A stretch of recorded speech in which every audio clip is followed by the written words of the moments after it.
kuno oyita kuli kiki better straightforward yongambe nti Fred nkuchaye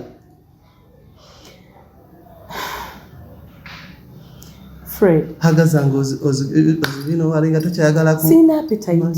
wajimba kudda byokola Chichi Fred te wakomoko nogenda niwe bakanikana akwala kanna kanjako nota koma kwebaka kukebaka kubwebasi nokawana olubuto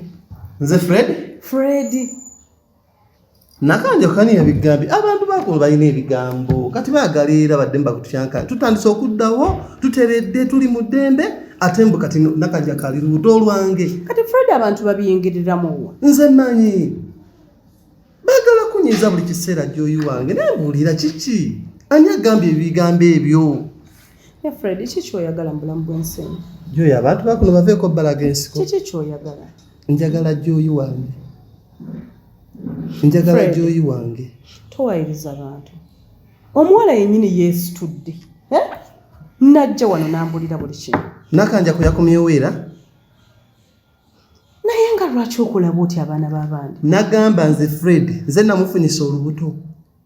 kati yandigambye ani nga guwa pepe yanga naye mukwano wabaana olubuto si lwange Joyi wabaye n'olubuto si lwange ate lwani lw'abasajja balala ze tetwateesa nti alifuna olubuto